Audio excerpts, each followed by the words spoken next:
आज के অনলাইন ক্লাসে আমরা আলোচনা করব লেখক সত্যেন্দ্রনাথ বসুর গালিলিও রচনা। তোমরা একটু খেয়াল করো, সত্যেন্দ্রনাথ বসুর এই রচনার যে শিরোনাম, সেই শিরোনাম গ্যালিলিও এই নামে কিন্তু লেখা নেই, শিরোনাম দেওয়া আছে গালিলিও।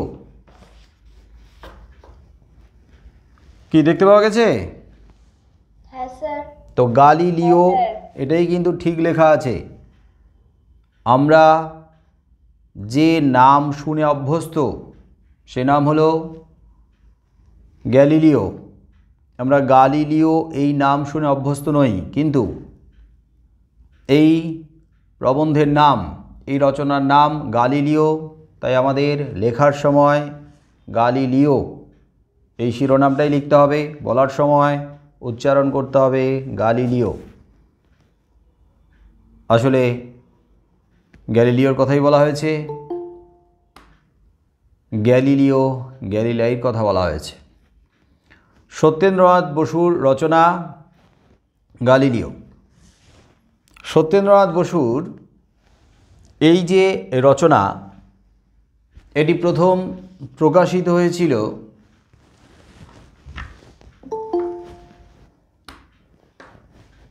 বঙ্গীয় বিজ্ঞান পরিষদের যে মুখপত্র জ্ঞান ও বিজ্ঞান পত্রিকা, সেই পত্রিকায় প্রথম প্রকাশিত হয়েছিল 1964 খ্রিস্টাব্দে।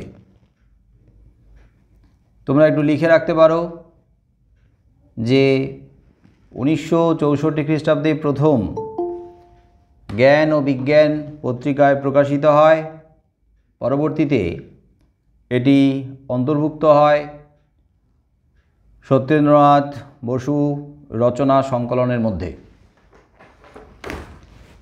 তাহলে মূল গ্রন্থের নাম কি?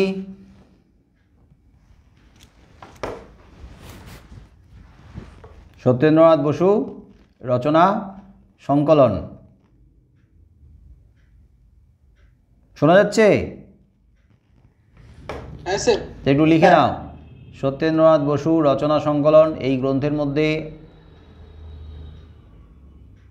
অন্তর্ভুক্ত হয়েছে।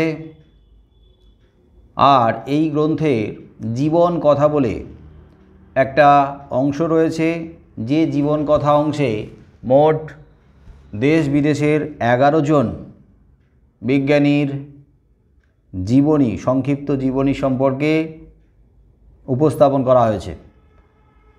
তার মধ্যে ডাক্তার মহেন্দ্রলাল সরকার আছেন, তার মধ্যে আচার্য প্রফুল্লচন্দ্র রায় আছেন, আইনস্টাইনের কথা আছে, মাদাম কুরির কথা আছে, এরকম মোট গালিলিওর কথাও আছে। মোট 11 জন দেশ বিদেশের বিভিন্ন ক্ষেত্রে যারা স্বনামধন্য বিজ্ঞানী, তো সেই সমস্ত বিজ্ঞানীদের জীবনের ওঠা পড়ার কথা রয়েছে, জীবনের উত্থান পতনের কথা রয়েছে, লড়াই করে তাদের লক্ষ্যে পৌঁছানোর কথা রয়েছে, বাধা বিপত্তি পেরিয়ে কিভাবে তারা তাদের লক্ষ্যে স্থির থেকেছেন, তাদের কথা, যা প্রত্যেকটা মানুষকে উৎসাহিত করে, প্রত্যেকটা মানুষকে অনুপ্রেরণা দেয়, বিশেষ করে বিজ্ঞানীদেরকে। কত বাধা বিপত্তি পেরিয়ে জীবনের চড়াই উতরাই এই পথ ধরে এই সমস্ত বিজ্ঞানীরা তাদের লক্ষ্যে পৌঁছেছেন এবং সত্যের মিনারকে ছুঁয়েছেন, সেই সমস্ত গল্প সারা বাঙালি শুধু নয়, শুধু ভারতীয় নয়, সারা পৃথিবীবাসীর কাছে অবশ্যই প্রেরণার, অবশ্যই আদর্শের। আমরা তাদের কথা কোনো না কোনোভাবে পড়েছি, শুনেছি, জেনেছি। আরও বহু বিজ্ঞানী রয়েছেন বহু ব্যক্তিত্ব রয়েছেন যারা মহৎ উদ্দেশ্যে কোনো কিছুর সঙ্গে আপোষ করেননি। তারা শুধুই মানুষের কথা ভেবেছেন, সভ্যতার উন্নয়নের কথা ভেবেছেন, নিঃস্বার্থভাবে নিজেদেরকে উজাড় করে দিয়েছেন, নিজেরা তাদের লক্ষ্যে তাদের উদ্দেশ্যে একেবারে স্থির থেকেছেন, কোনো কিছুই তাদেরকে সেই লক্ষ্য থেকে সরাতে পারেনি। তো এমন ব্যক্তিত্বদের জীবনী, তাদের লড়াকু মানসিকতা, হার মেনে না নেওয়ার যে দৃঢ়তা, দৃঢ় মনোবল, সেগুলো আমাদেরকে উৎসাহিত করবে চলার পথে।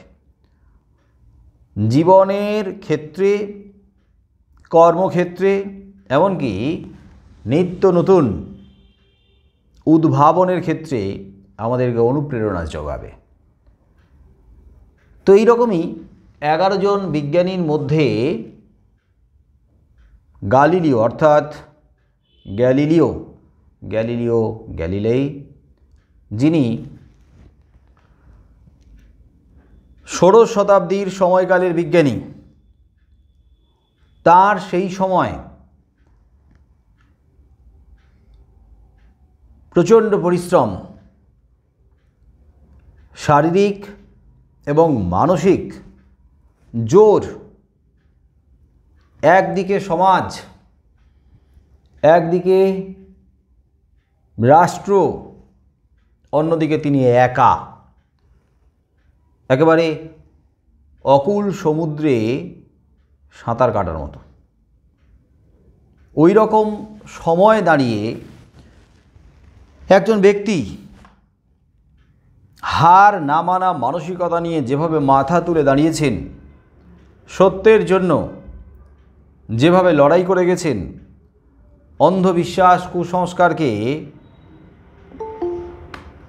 ভেঙে চুরে দিয়ে যেভাবে সত্যের আলোকে দেখিয়েছেন, যা ওই সময় দাঁড়িয়ে হয়তো আমরা ভাবতে পারতাম না। আজকের এই সময় দাঁড়িয়েও আমাদের কাছে হয়তো অবিশ্বাস্য বলে মনে হবে, এটা বিশ্বাসযোগ্য নয়। আজকের এই সময় দাঁড়িয়ে আমরা একটা ভালো কাজ করতে গেলে, একটা মহৎ কাজ করতে গেলে, মানুষের কথা ভাবতে গেলে আমাদেরকে কিন্তু আজও বহু বাধা বিপত্তির মুখোমুখি হতে হয়।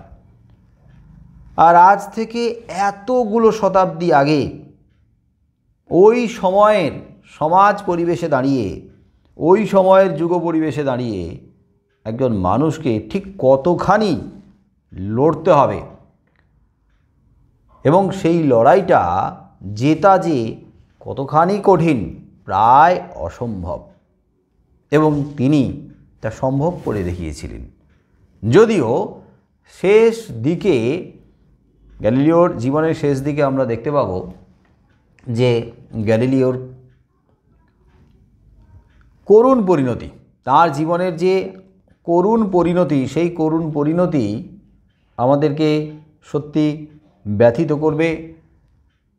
তার জীবনের সেই করুণ পরিণতি আমাদের মর্মকে স্পর্শ করে যায়, মর্মকে ছুঁয়ে যায়, এবং শেষ পর্যন্ত হয়তো প্রকাশ্যে তাকে নতি স্বীকার করতে হয়েছিল, কিন্তু তিনি মন থেকে কখনোই অসত্যটাকে, অন্যায়টাকে মেনে নেননি। সত্যটাকেই তিনি মেনে নিয়েছিলেন, কিন্তু তার ওপরে রীতিমতো বল প্রয়োগ করে, জোরপূর্বক বাধ্য করে অসত্যটাকে তার মুখ দিয়ে বলিয়ে নেওয়া হয়েছিল। এটা কিন্তু প্রকৃত সত্য নয়। প্রকৃত সত্য কি আমরা যদি একটু উপলব্ধি করি তাহলে আমরা বুঝতে পারব। এরকম একজন মানুষ হয়তো বললেন যে তিনি এতদিন ধরে যা বলেছেন সবই মিথ্যে বলেছেন, এতদিন ধরে যা তিনি লিখেছেন, মানুষকে বুঝিয়েছেন, মানুষের কাছে পৌঁছে দিয়েছেন, মানুষের কাছে ছড়িয়ে দিয়েছেন, তা ভুল, তা অসত্য নয়। কিন্তু এটা আসলে প্রকৃত ইতিহাস নয়। যেটা প্রকৃত, তার মতো মানুষ কোনো দিনই অন্যায়কে স্বীকার করবেন না। আর যদি বাধ্য তাকে দিয়ে স্বীকার করানো হয়, তার মন থেকে তো তিনি কোনো দিনই স্বীকার করবেন না। সত্যকে জোর করে অবদমিত করার চেষ্টা করা হয়েছিল, কিন্তু সত্যকে দীর্ঘক্ষণের জন্য, দীর্ঘদিনের জন্য, দীর্ঘকালের জন্য আড়াল করে রাখা যায় না। এক সময় না এক সময় সেই সত্যের উদ্ঘাটন ঘটবেই ঘটবে, সেই সত্য প্রকাশ্যে আসবেই আসবে, কারণ সত্যের জয় সর্বত্র, সত্যমেব জয়তে। এবং সত্যের জয় যে হয়েছে, সত্যের জয় যে আছে এবং তার জয় যে হয়েছে, সেটা আমরা আজকের এই সময় দাঁড়িয়ে বুঝতে পারছি, আমরা দেখতে পাচ্ছি, আমরা স্বীকার করে নিয়েছি। অর্থাৎ গ্যালিলিও ঠিক, তার মতাদর্শ, তার সিদ্ধান্ত সবই ঠিক। ওই সময়, ওই মুহূর্তে তাকে হয়তো হারিয়ে যেতে হয়েছে, কিন্তু তিনি আমাদের মনের মণিকোঠায় চিরস্থায়ী আসন লাভ করে নিয়েছেন। গ্যালিলিওর জীবনী সম্পর্কে কম বেশি সবাই জানো, তবে এখানে খুব সুন্দরভাবে উপস্থাপন করা হয়েছে তার দীর্ঘ জীবনের লড়াইয়ের কথা, বাধা বিপত্তি পেরিয়ে তার লক্ষ্যে পৌঁছনোর কথা। তবে শেষ বয়সে গিয়ে ওই স্বার্থান্বেষী, সুযোগ সন্ধানী, ক্ষমতালোভী, অন্ধ, গর্বিত যাজক সম্প্রদায়ের কাছে তাকে হার মেনে নিতে হয়েছিল, কিন্তু মন থেকে তিনি হার মেনে নেননি। এবারে ঘটনা হচ্ছে যে এই যে গালিলিও রচনা যিনি লিখলেন, তিনি তো লেখক, তিনি তো সাহিত্যিক, এটাই স্বাভাবিক, এটাই আমরা বুঝব। কিন্তু তিনি সবার ঊর্ধ্বে একজন বিশ্ববিখ্যাত বাঙালি বিজ্ঞানী, সত্যেন্দ্রনাথ বসু।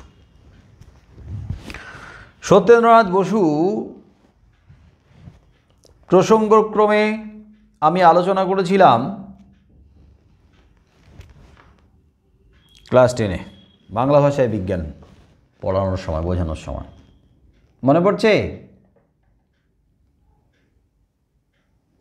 হ্যাঁ স্যার। প্রসঙ্গক্রমে কিন্তু আমি সত্যেন্দ্রনাথ বসুর কথা টেনে নিয়ে এসেছিলাম। বাংলা ভাষায় বিজ্ঞান মানে মাতৃভাষায় বিজ্ঞান, এই প্রসঙ্গ কিন্তু সত্যেন্দ্রনাথ বসুর অবিস্মরণীয় কৃতিত্বের কথা, তার অসাধারণ প্রতিভার স্বীকৃতির কথা বলেছিলাম। কার মনে আছে দেখি কি বলেছিলাম স্বীকৃতি নিয়ে?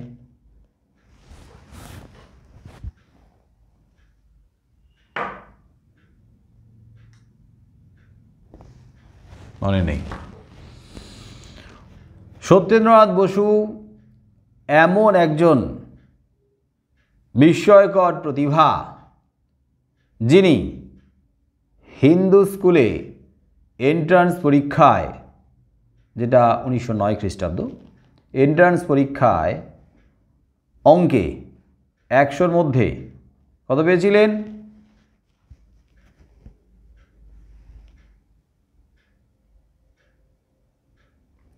কত আর পাবে?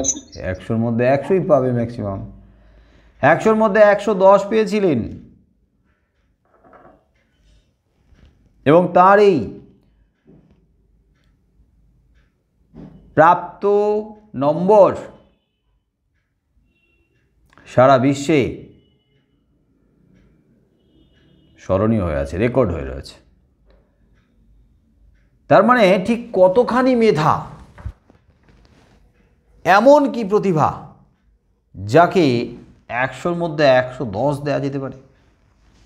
100-র মধ্যে যে যত ভালোই অঙ্ক করুক না কেন, যেভাবেই হোক না কেন, 100-র মধ্যে 100 পাবে ম্যাক্সিমাম, তাতে বেশি তো পাওয়ার কথা নয়। কিন্তু সেই সময় তার উত্তরপত্রের মূল্যায়নে যিনি দায়িত্বে ছিলেন, তিনি হচ্ছেন হিন্দু স্কুলের অঙ্কের শিক্ষক উপেন্দ্রনাথ বক্সী, যিনি তার অঙ্ক খাতাতে যে উপপাদ্য, বিভিন্ন অঙ্কের যে পদ্ধতি, অঙ্ক তো আর একটা পদ্ধতিতে গিয়ে শেষ হয় না, অঙ্কের বহু রকমের পদ্ধতি আছে। অঙ্ক মানেই তো বিজ্ঞান, অঙ্ক মানেই মাথা কাটাতে হবে, অঙ্ক মানে লজিক দিয়ে এটাকে টেনে নিয়ে আসতে হবে এবং সেটা অবশ্যই বাস্তবসম্মত হতে হবে। তো সেটা একটা পথেই, একটা পদ্ধতিতেই যাবে, গিয়ে উত্তর মেলাতে হবে সেটার কোনো মানে নেই। আমি অনেক রকমের পদ্ধতিকে অ্যাপ্লাই করতেই পারি, কিন্তু কখনো কখনো তোমাদেরকে এরকম অবস্থার সম্মুখীন হতে হয়েছে যে যেভাবে তোমাদেরকে বলা হয়েছে এই পদ্ধতিতেই করতে হবে, সেই পদ্ধতির বাইরে গিয়ে অন্য পদ্ধতিতে যখন অঙ্ক করেছে হয়তো তার জন্য নাম্বার কেটে নেওয়া হয়েছে, বকা খেতে হয়েছে, এরকমও দেখা গেছে। কিন্তু অঙ্কের ক্ষেত্রে তো বিভিন্ন রকমের পদ্ধতি অ্যাপ্লাই করা চলে। যে বাংলার ক্ষেত্রে যেমন কি, বাংলার যে ব্যাকরণের ক্ষেত্রে নিয়ম পদ্ধতি বিভিন্ন রকম হতেই পারে, কিন্তু কেউ যদি মনে করে না আমি যেটা জানি, আমি যেটা পড়ে এসেছি, তার বাইরে গিয়ে কেউ যদি সেই পদ্ধতিকে, অন্য পদ্ধতিকে অ্যাপ্লাই করে তাহলে কেটে দেবো, এটা ঠিক না। পদ্ধতি বিভিন্ন রকম হতে পারে এবং এক একজন এক এক রকম পদ্ধতিতে, এমনকি এক একজন ভিন্ন ভিন্ন একটা অঙ্ককে 2-3 রকমের আরও বিভিন্ন রকমের পদ্ধতিতে করতেই পারে। এখন ঘটনা হচ্ছে যে যে সময়ের মধ্যে অঙ্ক পরীক্ষা শেষ হওয়ার কথা, সেই সময়ের মধ্যে সমস্ত অঙ্ক তো তিনি করেছেনই, এছাড়াও আরও ওই এক একটা অঙ্ককে বিভিন্ন পদ্ধতিতে করেছেন, বিভিন্ন পদ্ধতিতে। তার মানে এত অল্প সময়ের মধ্যে, মানে ওই সময়ের মধ্যে অঙ্ক, অনেক ছাত্রছাত্রী অঙ্ক শেষ করতে গিয়ে হিমশিম খাচ্ছে, আর একজন বিভিন্ন পদ্ধতিতে উপপাদ্যগুলো করছে, জ্যামিতিগুলো করছে। তার মানে তার মধ্যে অসাধারণ যদি প্রতিভা না থাকে, তার মধ্যে যদি ক্রিয়েটিভিটি না থাকে, তাহলে সেটা সম্ভব নয়। তাহলে তার মতোই বিস্ময়কর প্রতিভার স্বীকৃতিস্বরূপ অঙ্কের মূল্যায়নের সময় 100-র মধ্যে 110 দিয়েছিলেন, যা সারা বিশ্বে এটা স্বীকৃতি হিসেবে এখনো পর্যন্ত মাইলস্টোন হয়ে রয়েছে। ভাঙো, পারো কি না দেখো।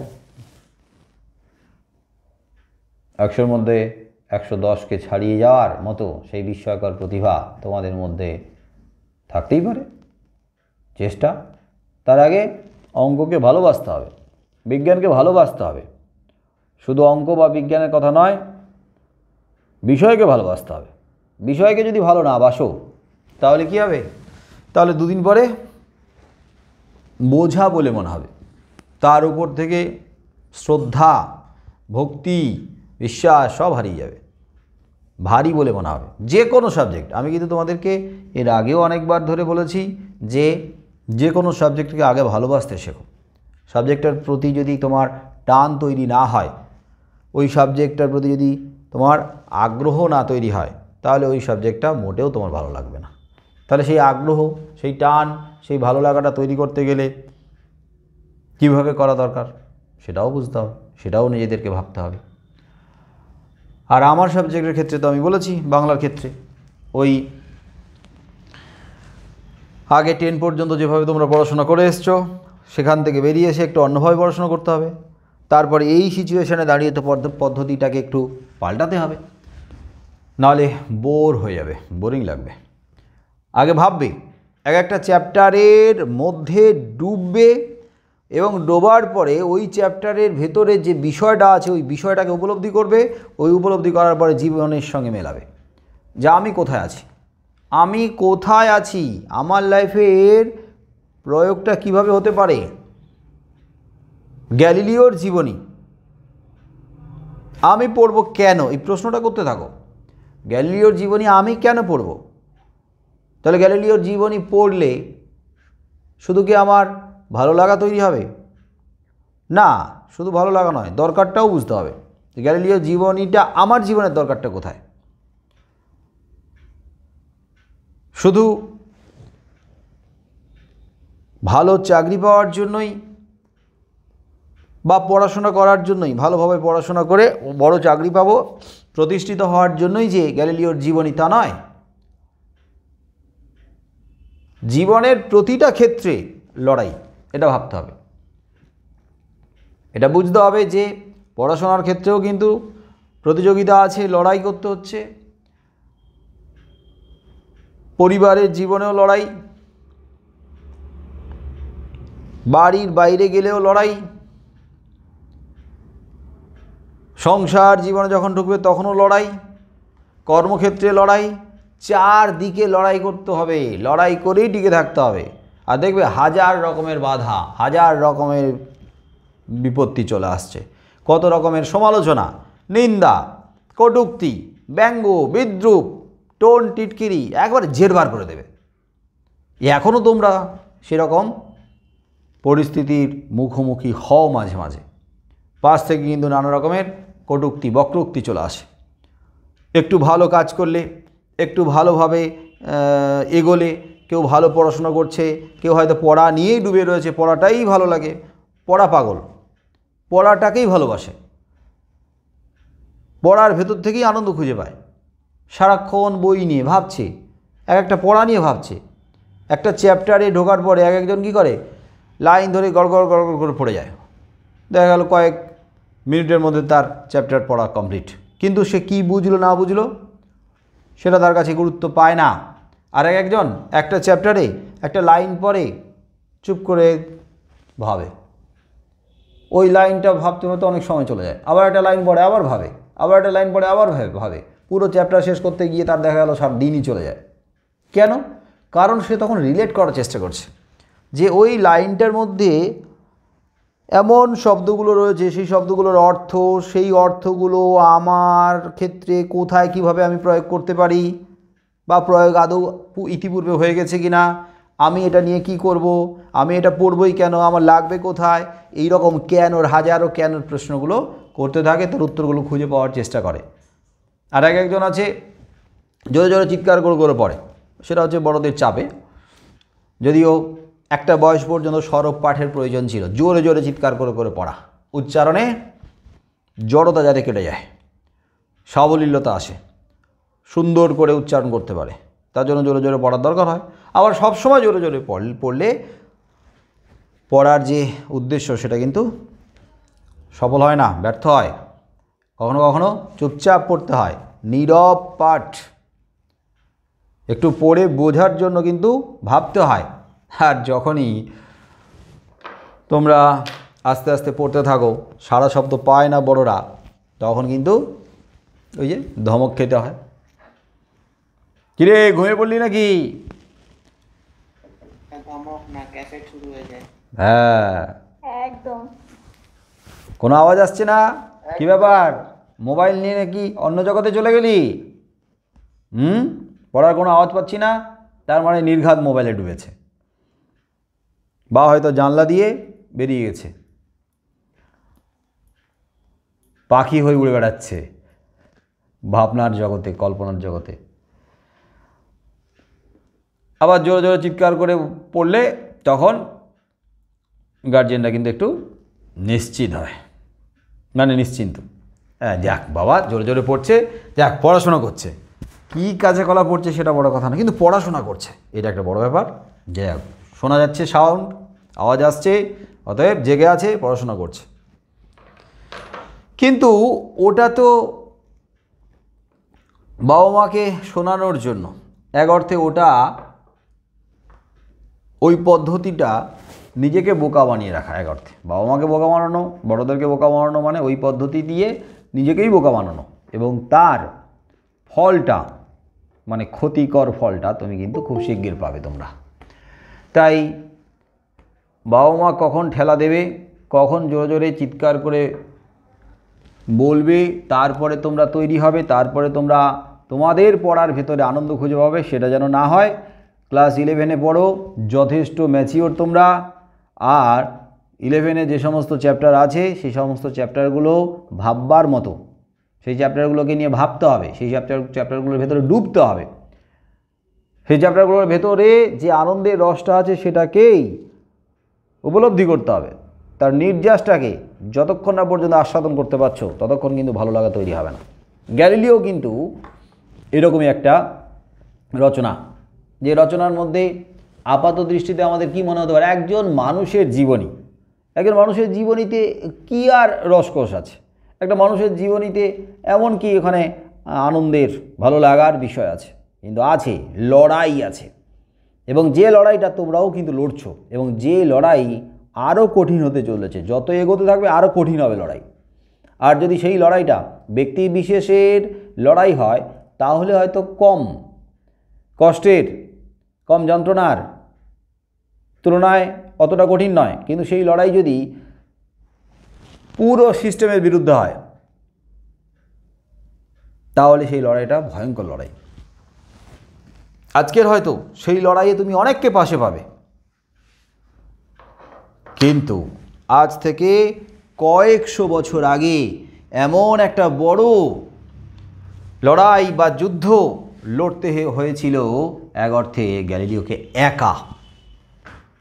একা লড়তে হয়েছিল। তার মানে ভাবো তো ঠিক কতখানি সাহস, মানসিক দৃঢ়তা, আত্মবিশ্বাস,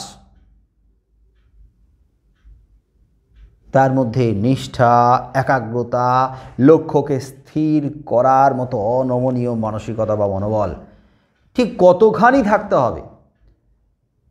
একটা মানুষের উপরে সেই সময়ের সমাজ ব্যবস্থা ভয়ঙ্করভাবে আঘাত হানছে, কিন্তু একটা মানুষ কিছুতেই মাথা নত করবে না। তিনি যা বলছেন ঠিক বলছেন, তিনি তার সত্য থেকে 1 ইঞ্চিও নড়বেন না। তার লড়াইটা কী রকম কঠিন লড়াই, অথচ লড়াইটা লড়ে গেছেন সারা জীবন ধরে। তাহলে এই রকম মানুষের লড়াইয়ের কথা আমাদেরকে যদি অনুপ্রেরণা না দেয়, তাহলে আর তুমি ভালো লাগার গল্প, কবিতা, রচনা আর কোথা থেকে কি করে পাবে? এখান থেকেই তো পেতে হবে। হয়তো আজকের অনেকের মনে হতে পারে যে গ্যালিলিও পড়ছি, ততখানি ভালো লাগছে না, কিন্তু গ্যালিলিওটা আজকের হয়তো হালকাভাবে মনের ভেতরে গেঁথে থাকবে, কিন্তু আজ থেকে কটা বছর পরে যখন গিয়ে দাঁড়াবে এবং ওই রকম বড় বড় লড়াইয়ের মুখোমুখি হতে হবে, তখন ভাববে যে না, সত্যি তো ওই সময়ের গ্যালিলিওর মানে ব্যাখ্যাটা, আলোচনাটা কয়েক বছর পরে গিয়ে স্ট্রাইক করবে। শুধু গ্যালিলিও নয়, এরকম বহু রচনা আছে যেগুলো এর আগে তোমরা পড়ে এসেছো এবং সেই সময় হয়তো ততখানি বোঝোনি। না বুঝতে পারার কারণ বয়স কম, না বুঝতে পারার কারণ মন চঞ্চল, এক জায়গায় স্থির নয়, না বুঝতে পারার কারণ সেইভাবে হয়তো তোমাদেরকে কেউ বোঝায়নি, তোমাদের সামনে তুলে ধরেনি, ব্যাখ্যা করেনি, কিন্তু একটা হালকাভাবে তোমাদের মনের মধ্যে গেঁথে রয়েছে। কিন্তু সেই গেঁথে থাকা গল্প কাহিনীগুলো পরবর্তীতে দেখবে আবার ধরা পড়ছে অন্যভাবে। তখন মনে পড়ে, বাহ, এরকম গল্পটা পড়েছিলাম, তাই তো আমার জীবনে কাজে লাগছে তো এইভাবে। তার মানে যত যা কিছু এতদিন পর্যন্ত যত কিছু পড়ে এসছো, যা কিছু শুনে এসছো, যা কিছু দেখে এসছো, তার কোনোটারই ব্যর্থ হবে না, বৃথা যাবে না। প্রত্যেকটাই জীবনে কাজে লাগবে, প্রত্যেকটারই কাজে লাগবে, জীবনে অভিজ্ঞতাটা কাজে লাগবে। সেই অভিজ্ঞতা পাঠ্যপুস্তক থেকেই হোক আর বাস্তব ক্ষেত্রেই হোক। তো গ্যালিলিও তথা গালিলিও এই রচনার লেখক সত্যেন্দ্রনাথ বসু। সত্যেন্দ্রনাথ বসুর একটু জীবনী দেয়া আছে না? তোমাদের বইতে দেওয়া আছে না সংক্ষিপ্ত আকারে?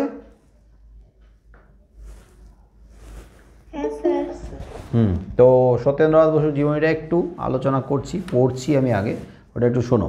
আমার বইতে পুরনো বই অল্প একটু ছোট্ট করে দেওয়া আছে। গালিলিও সত্যেন্দ্রনাথ বসু। সত্যেন্দ্রনাথ বসুর জন্ম 1 জানুয়ারি 1894 কলকাতায়, উত্তর কলকাতাতে, আর মৃত্যু 4 ফেব্রুয়ারি 1974 খ্রিস্টাব্দ। বিশ্ববিখ্যাত পদার্থতত্ত্ববিদ। পরমাণু বিজ্ঞানে তাঁর অবদান সারা বিশ্বে স্বীকৃতি পেয়েছে। অ্যালবার্ট আইনস্টাইনের সঙ্গে তার সংযোগে উদ্ভূত হয়েছে বোস আইনস্টাইন স্ট্যাটিস্টিক্স। পদ্মবিভূষণ সম্মান লাভ করেছেন তিনি। সারা জীবন বৈজ্ঞানিক গবেষণা ও অধ্যাপনা করার সঙ্গে সঙ্গে তিনি সাহিত্য চর্চাও করেছেন। বাংলা ভাষায় বিজ্ঞান চর্চা প্রসারে বিশেষ উদ্যোগ নিয়েছিলেন, আর এই রচনাটি তারই এক অনন্য নজির। খুব বেশি দেয়া নেই, এখানে সংক্ষিপ্ত আকারে দেওয়া আছে। যাই হোক, সত্যেন্দ্রনাথ বসু পৃথিবী বিখ্যাত প্রথম সারির বিজ্ঞানীদের মধ্যে অন্যতম শ্রেষ্ঠ। যদিও সত্যেন্দ্রনাথ বসুর নামটা আমরা আচার্য জগদীশচন্দ্র বসু, প্রফুল্লচন্দ্র রায়ের মতো সেই অর্থে শুনি না, মানে তার যে প্রচার, সেই প্রচার কিন্তু সেই অর্থে আমরা দেখিনি বা দেখতে পাই না। এমনিতেই সত্যেন্দ্রনাথ বসু প্রচার বিমুখ ছিলেন, কিন্তু তার বিজ্ঞান সাধনার মধ্য দিয়ে, তার আবিষ্কারের মধ্য দিয়ে সারা পৃথিবীতে রীতিমতো আলোড়ন বা সাড়া জাগিয়ে দিয়েছিলেন। সত্যেন্দ্রনাথ বসু বিজ্ঞানী হিসেবে তার যথেষ্ট অবদান রেখেছেন, কিন্তু তিনি একজন মানুষ হিসেবে অসাধারণ।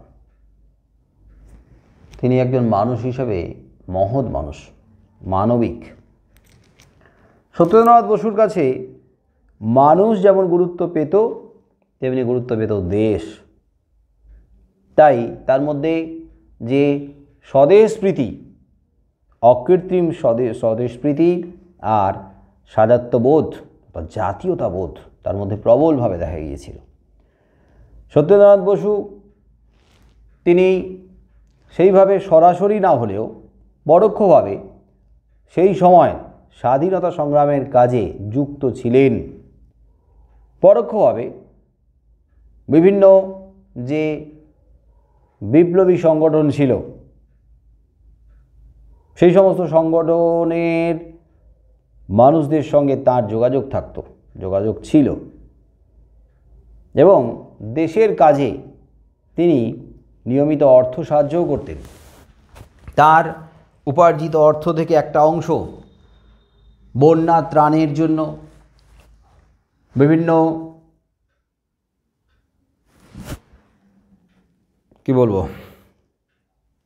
অসুবিধায় বা বিভিন্ন সমস্যায় পড়া দিন দুঃখী মানুষের ত্রাণের কাজে, সাহায্যের কাজে বরাদ্দ হতো। তার মানে মানুষের সেবায় তিনি নিজের অর্থ দান করেছেন বা দান করতেন। সত্যেন্দ্রনাথ বসু, যিনি বুঝেছিলেন এই বাংলা তথা ভারতবর্ষের বেশিরভাগ মানুষ দারিদ্র সীমার নিচে রয়েছেন, খেতে পায় না, অশিক্ষার অন্ধকারে ডুবে রয়েছে কুসংস্কারের অন্ধকারের মধ্যে। তাহলে মানুষের মন থেকে যদি অন্ধবিশ্বাস, কুসংস্কারগুলোকে টেনে ফেলে দিতে হয়, তাহলে তাদেরকে জ্ঞানের আলোয় আলোকিত করতে হবে, শিক্ষার আলোয় আলোকিত করতে হবে। আর শিক্ষার আলোয় আলোকিত করতে গেলে তাদের মাতৃভাষায় শিক্ষাদান করতে হবে। কারণ যারা সম্পূর্ণ অজ্ঞ, নিরক্ষর, অশিক্ষিত, তাদের মাতৃভাষায় শিক্ষাদান করাটাই শ্রেয়। খুব সহজে তাদেরকে যদি শিক্ষিত করতে চাওয়া হয়, সজাগ সচেতন করতে চাওয়া হয়, তাহলে তাদেরকে মাতৃভাষার মাধ্যমে শিক্ষাদান করতে হবে। আর অন্ধবিশ্বাস, কুসংস্কারগুলোকে যদি মন থেকে সরাতে হয়, তাহলে তাদের বিজ্ঞান সচেতন করতে হবে। তো বিজ্ঞান বিষয়ে সচেতন করা, তার মানে যে মানুষ কোনটা ঠিক কোনটা ভুল সেটা জানেই না, এতদিন ধরে অন্ধ সংস্কারের মধ্যে তাদেরকে আচ্ছন্ন করে রাখা হয়েছে, সেই মানুষগুলোকে বিজ্ঞান চেতনায় উদ্বুদ্ধ করতে গেলে, তাদের মধ্যে বিজ্ঞান চেতনাটাকে জাগিয়ে তুলতে গেলে, তাহলে কোন ভাষাতে বিজ্ঞান তাদের কাছে পৌঁছে দিতে হবে বলো?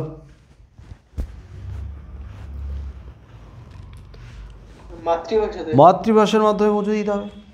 মাতৃভাষায় কথা বলে, মাতৃভাষায় নিজেদের ভাব বিনিময় করে, নিজেদের মনের ভাবটাকে তুলে ধরে। তাহলে মাতৃভাষায় যদি বিজ্ঞান চর্চা করা হয় তাহলে সেই মানুষগুলোকে খুব সহজে, তুলনায় খুব সহজে বিজ্ঞান বিষয়ে সচেতন করা যাবে, বিজ্ঞান চেতনায় উদ্বুদ্ধ করা যাবে। তবে গিয়েই তাদের মন থেকে ওই অন্ধবিশ্বাসের ভূতটা হটে যাবে, তাদের ঘাট থেকে নামবে। এই যে অন্ধবিশ্বাসের ভূত ঘাট থেকে নামা, আমাদের প্রথম যে গল্পটা রয়েছে কর্তার ভূত, প্রসঙ্গক্রমে হয়তো মাঝে মাঝে আলোচনা হবে, আর পরবর্তীতে কর্তার ভূত যখন শুরু করব তখন ভাববে যে কর্তার ভূত গল্পটা সত্যি অসাধারণ। কর্তার ভূত গল্পটা কি তোমরা পড়েছো? এমনি গল্পটা একবার পড়া হয়েছে কি? হ্যাঁ স্যার। হ্যাঁ, গুড। যেহেতু আমাদের 11-এর প্রথম গল্প কর্তার ভূত প্রত্যেকেরই পড়া উচিত, হয়তো হয়ে গেছে, কিন্তু কর্তার ভূত গল্পটা পড়ার পরে তোমরা যদি নিজেদের মতো করে বোঝার চেষ্টা করো হয়তো সেইভাবে বুঝতে পারবে না, সেইভাবে ধরতে পারবে না, কিন্তু গল্পটাকে বোঝানোর পরে তারপরে মনে হবে সত্যি গল্পটা অসাধারণ। এত সুন্দর গল্প, রূপকধর্মী, আর রূপকের অন্তরালে যে অর্থটা লুকিয়ে রয়েছে তাকে যদি উদ্ঘাটন করতে পারো তাহলে এই গল্পটা সত্যি একটু অন্য ধরনের গল্প। ওই গল্প নিয়ে আমাদেরকে ভাবতে হবে, ভাববার মতো গল্প। যেমন ওই যে তেরোনবত আবিষ্কার গল্পটা একটু অন্য ধাঁচের, অন্য ধারার, তার মধ্যে কিন্তু ব্যঞ্জনা ছিল। তো সেই ব্যঞ্জনাটাকে উদ্ঘাটন করতে পারার পরেই কিন্তু গল্পটার ভালো লাগাটা শুরু হয়েছে অনেকের মধ্যে। ঠিক তেমনি কর্তার ভূতের মধ্যেও তাই। গুরু নাটকটাও রূপকধর্মী নাটক। তো গুরু নাটকের মধ্যেও কিন্তু লুকিয়ে রয়েছে ব্যঞ্জনা।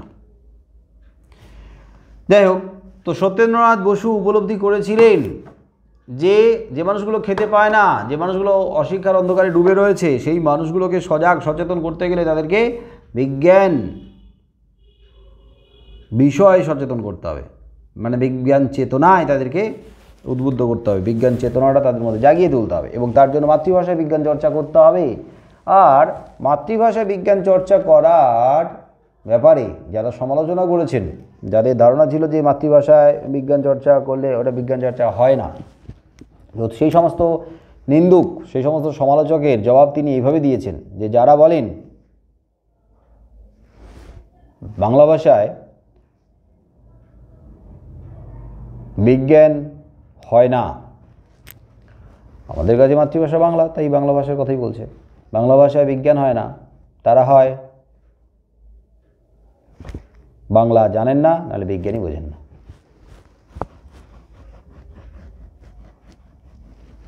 বলো, বিজ্ঞান চর্চা করার জন্য কি অন্য ভাষা জানতে হবে? কেউ যদি একজন বিজ্ঞানী হতে চায়, উদ্ভাবন করতে চায়, উদ্ঘাটন করতে চায়, কোনো কিছু তৈরি করতে চায়, আবিষ্কার করতে চায়, তাহলে তাকে কি অন্য ভাষা জানতেই হবে? সে তার মাতৃভাষাতে মাথা খাটাতে পারবে না? আমি ছোটবেলা থেকে যে ভাষায় কথা বলছি, ভাবছি, তো আমার মধ্যে যদি কোনো সৃজনশীলতা থাকে, ক্রিয়েটিভিটি, তো সেটা কি আমি আমার ভাষাতে ভেবে চিন্তে উদ্ঘাটন করতে পারবো না? অবশ্যই পারবো।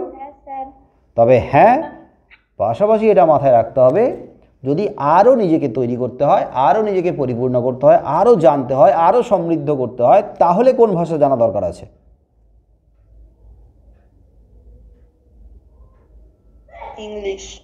ইংরেজি। অর্থাৎ সেই ভাষা জানা দরকার আছে যে ভাষাতে বিজ্ঞানের প্রচুর গ্রন্থ রয়েছে, যে ভাষাতে বিজ্ঞান বিষয় নানা আবিষ্কারের আলোচনা রয়েছে, আলোচনামূলক বই রয়েছে। তো সেই ভাষা যদি আমি জানি তাহলে আমি আরও বেশি জানবো, আরও বেশি শিখবো, আরও বেশি তৈরি করব, আরও বেশি মাথা খাটাতে পারবো।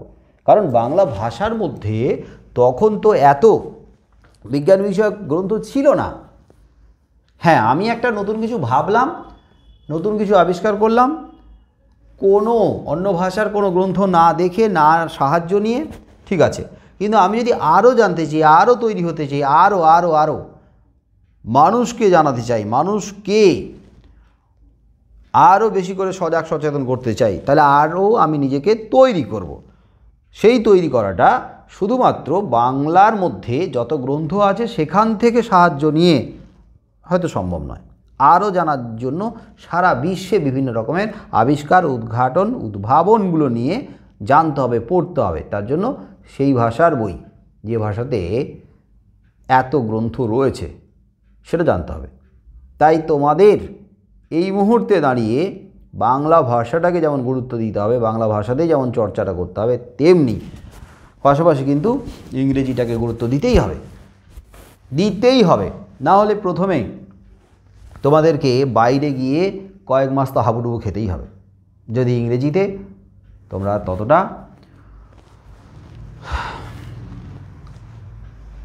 কি বলবো সাবলীল না হও। এবং সেক্ষেত্রে ইংলিশ মিডিয়ামের স্টুডেন্টরা তোমাদের থেকে একদিক থেকে এগিয়ে থাকবে, এবং সেটাই ভাষার যে বাধা,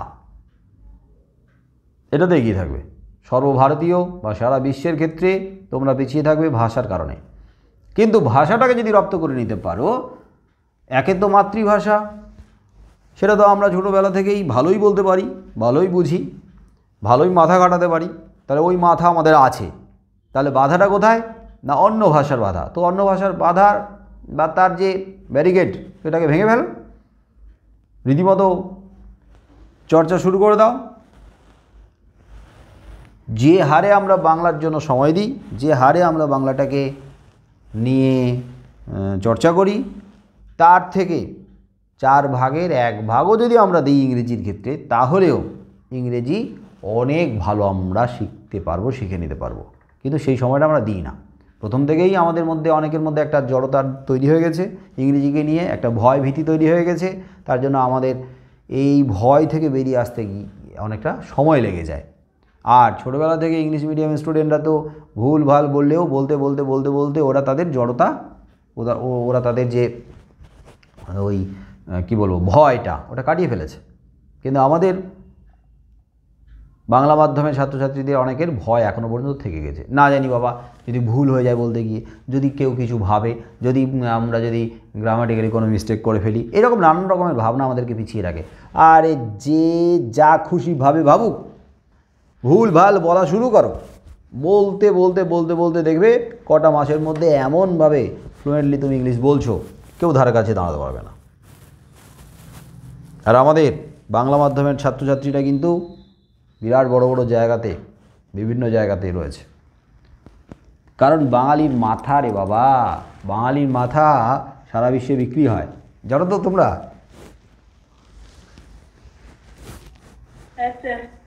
বাঙালির মাথা কিন্তু বিক্রি হয়, সারা বিশ্বে বিক্রি হয় বিরাট দামে।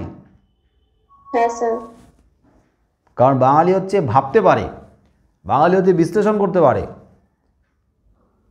এতভাবে এতভাবে এতভাবে এত চিন্তা করে। ওই জন্যই আমাদের মাথার দাম অনেক বেশি।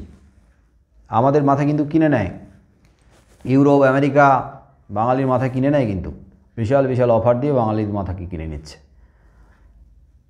তো ফলে আমাদের মধ্যে অনেক কিছু ট্যালেন্ট আছে, অনেক অনেক, প্রত্যেকের মধ্যেই রয়েছে। বিজ্ঞান নিয়ে পড়তে হবে তার কোনো মানে নেই। যার যে সাবজেক্টকে ভালো লাগে সেই সাবজেক্টকে সময় দাও, ভালোবাসো, আর ওই ভাষার বাধাটাকে কাটাও। আর্টস নিয়ে পড়ছো মানেই যে ইংরেজিতে তুখোড় হবে না, এটা কিন্তু ভুল। আর্টস নিয়ে যারা পড়ছে তাদেরকেও ইংরেজিতে যথেষ্ট সাবলীল হতে হবে, ইংরেজিতে ব্যুৎপত্তি তৈরি করতে হবে, দখল তৈরি করতে হবে। ব্যাস, ওইটা হয়ে গেলেই সারা বিশ্ব হাতের মুঠোয়। আর না হলে বারবার হোঁচট খেতে হবে কিন্তু। তো যারা বলে বাংলা ভাষায় বিজ্ঞান হয় না, তারা হয় বাংলা বোঝেন না, বাংলা জানেন না, নাহলে বিজ্ঞানই বোঝেন না। সত্যি তাই। কিন্তু তার মানে কি সত্যেন্দ্রনাথ বসু ইংরেজি জানতেন না? সত্যেন্দ্রনাথ বসুর ইংরেজিতে কি যথেষ্ট দখল ছিল না? কি মনে হয় তোমাদের?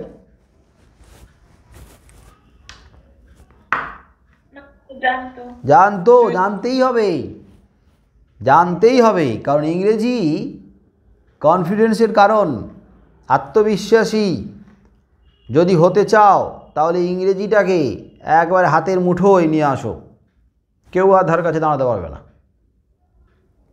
আমাদের এই জায়গাটাতে সত্যি এখনও পর্যন্ত অভাব রয়েছে। স্কুলগুলোতে এই যে বেঙ্গলি মিডিয়াম বাংলা মাধ্যমের স্কুলগুলোতে ইংরেজির উপরে যথেষ্ট জোর দেওয়া উচিত। হয়তো ইংরেজি আছে, ইংলিশ মিডিয়ামও খোলা হয়েছে, কিন্তু ইংরেজিতে যে জিনিসটা আমরা ফেস করে এসেছি সেটা হলো বলার ক্ষেত্রে আমাদের যথেষ্ট জড়তা তৈরি হয়ে আছে। ওই জায়গাটা এখনও পর্যন্ত কাটানোর জন্য সেই অর্থে তেমনভাবে উদ্যোগ নেওয়া হচ্ছে না। এটা খুব জরুরি।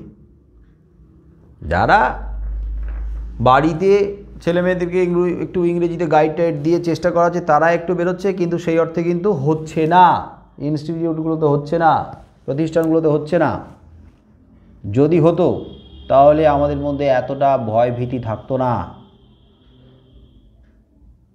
তুমি যদি ভালো হিন্দি বলতে পারো, পড়তে পারো, লিখতে পারো, আর ইংরেজি আর সঙ্গে বাংলাটা তো আমরা জানি, তাহলে তুমি ভারতবর্ষে কেন, তুমি পৃথিবীর যে কোনো জায়গা থেকে ঘুরে আসতে পারো, যে কোনো জায়গাতে, এবং মাথা উঁচু করে, কোনো ভয় ভ্রান্তি না রেখে সারা বিশ্বকে জয় করতে পারবো আমরা। কিন্তু আমরা ওই যে 4 বার মাথা চুলকাই, আচ্ছা ওই কথাটা বলতে গেলে আরে এই ইংরেজি শব্দটা আসছে না রে, বাক্যটা যে গঠন করব কি করে, সেন্টেন্স ফর্ম করব কি করে, স্টক অফ ওয়ার্ডের যথেষ্ট অভাব রয়েছে আমাদের মধ্যে। হয়তো গ্রামার খুব ভালোই পারি, কিন্তু ওই যে স্টক অফ ওয়ার্ড, মাথায় শব্দই আসছে না। অনর্গল বকবক করতে গেলে কি লাগে? শব্দ লাগে না? হ্যাঁ স্যার। সে ভুল, আরে ব্যাকরণের ক্ষেত্রে, গ্রামারের ক্ষেত্রে ভুলভাল বললাম, সেন্টেন্সের ক্ষেত্রে কিছু শব্দ আগে পরে এখানে ওখানে যাই করে জুড়িয়ে দিলাম, কিন্তু মোটামুটি যদি আমি আমার কথাটাকে বোঝাতে চাই তাহলে আমাকে অনর্গল বকবক করতে হবে। তো অনর্গল একটানা বকবক করতে গেলে বা একটানা বলতে গেলে পরপর পরপর তো শব্দগুলো মাথায় আসতে হবে। সত্যি কথা বলো তো, যে আমরা যখন বলতে চাই ইংরেজি, তখন আমাদের আটকানোর একটা বড় কারণ কোথায়? সাথে সাথে ওয়ার্ডগুলো আমাদের মাথায় আসে না। এক তো আমরা এত ওয়ার্ড মুখস্থ করিনি, আর যদিও বা কিছু ওয়ার্ড মুখস্থ করেও থাকি সেই মুহূর্তে মনে পড়ে না। তো তার অল্টারনেটিভ যে ওয়ার্ডগুলো থাকবে সেগুলো যদি চলে আসে তখন তো আমাদেরকে আটকাতে পারবে না। কিন্তু ঘটনা হচ্ছে আসে না, কারণ আমাদের মধ্যে অভাব রয়েছে।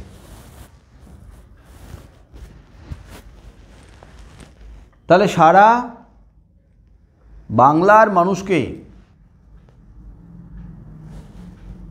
সজাগ সচেতন করানোর জন্য যিনি উঠে পড়ে লাগলেন তিনি হচ্ছেন সত্যেন্দ্রনাথ বসু। কারণ তিনি উপলব্ধি করেছিলেন তিনি একজন প্রকৃত দেশপ্রেমিক, তিনি এদেশের নাগরিক।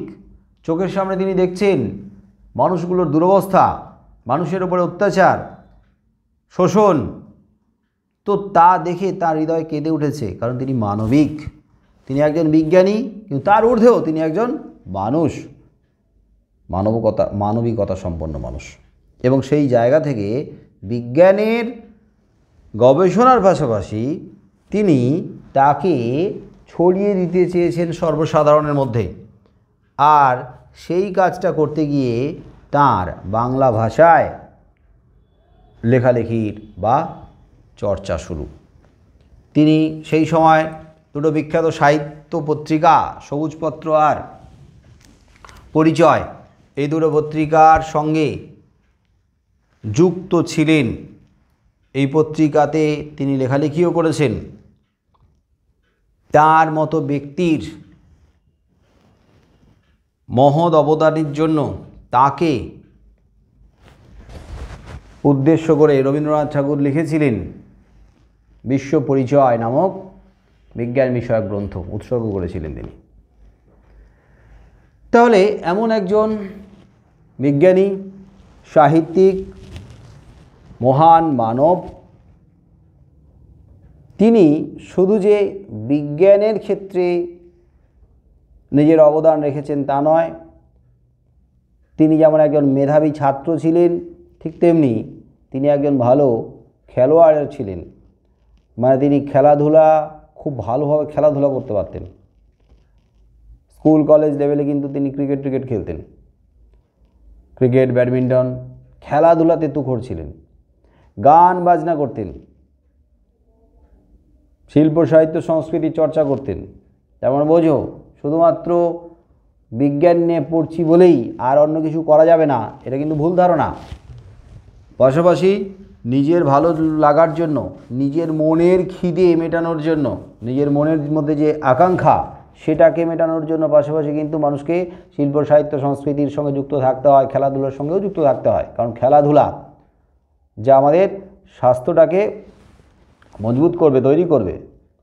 তা স্বাস্থ্যই যদি না থাকে তাহলে লড়াইটা করবে কী করে, পড়াশোনাটা করবে কী করে, দেশের সেবা করবে কী করে, মানুষের সেবা করবে কী করে, মানুষের পাশে থাকবে কী করে।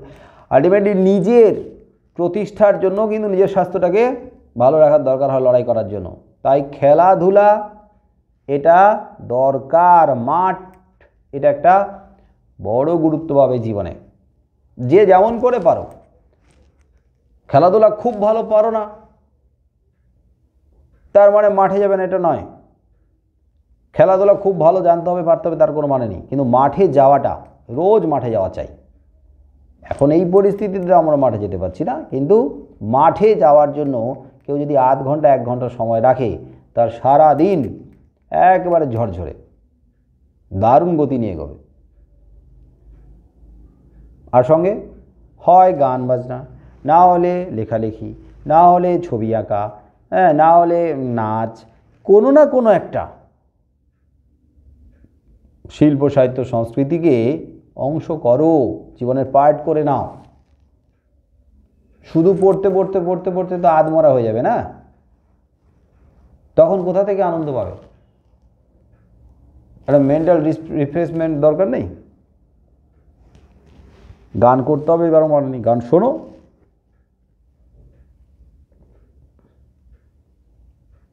কিন্তু তোমরা ওই ইউটিউব, ফেসবুক, হোয়াটসঅ্যাপ এগুলো করে করে চোখের, মাথার একবার 12টা বাজাচ্ছ। আর নৈতিক অধঃপতন তো হচ্ছেই, প্রতিনিয়ত হচ্ছে। মূল্যবোধের অবক্ষয় শুরু হয়ে গেছে। হোয়াটসঅ্যাপ, ফেসবুকে যেতে হবে, কিন্তু তারও একটা লিমিটেশন আছে। কিছু সময় দেখলাম কন্ট্রোল রেখে ঠিক আছে, কিন্তু ওই যে ঘন্টার পর ঘন্টা ঢুকে যাওয়া। হয়তো এখন আমার ক্লাস করতে করতে কেউ কেউ কী করছে, ক্যামেরা তো সবারই অফ, তাই একটু এদিক ওদিক চলে যেতে পারে। এটা ঠিক না। যখন যে কাজটা করবে মন দিয়ে সেই কাজটাই করো।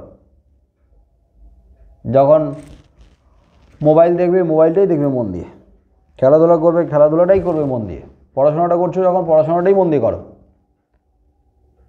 যতটুকু মন দিয়ে শুনবে না, তাতে যা তোমাদের সঞ্চয় হবে, হয়তো দেখা যাবে আগামী 4-5 ঘন্টা আর পড়তেই হবে না।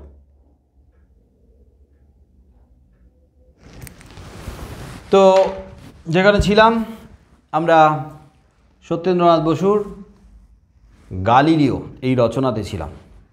তো এই রচনার যে মূল বিষয়, যেটা আমাদের উপজীব্য, সেটা হচ্ছে গ্যালিলিওর জীবনী। কিন্তু গ্যালিলিওর জীবনীটাই শুধু তুলে ধরা লেখকের উদ্দেশ্য নয়। সেই গ্যালিলিওর জীবনীর মধ্য দিয়ে তিনি আসলে কোন বিষয়টাকে জনসমক্ষে আনতে চেয়েছেন, প্রকাশ্যে পাঠক সমাজের সামনে আনতে চেয়েছেন, সেটাই আমাদের একটু বুঝতে হবে। আচ্ছা, আমি হোয়াটসঅ্যাপটা খুললাম। তোমরা কি হোয়াটসঅ্যাপের কোনো স্ক্রিন দেখতে পাচ্ছ? আমি একটা কবিতা পড়ব।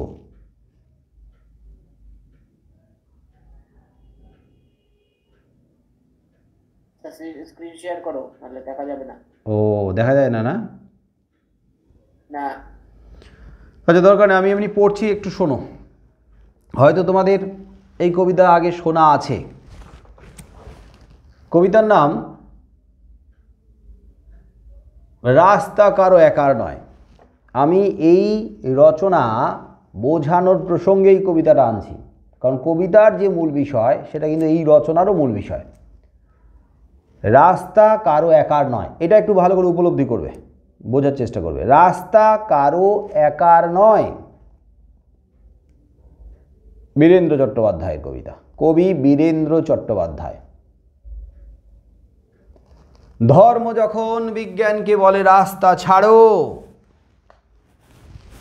বিজ্ঞান কি রাস্তা ছেড়ে দেয়? পোপের ভয়ে দেশান্তরী হয়েছিলেন লিওনার্দো দা ভিঞ্চি। পোপের ভয়ে দেশান্তরী হয়েছিলেন লিওনার্দো দা ভিঞ্চি। সারাদিন একটা অন্ধকার ঘরের মধ্যে পায়চারি করতেন গ্যালিলিও গ্যালিলেই।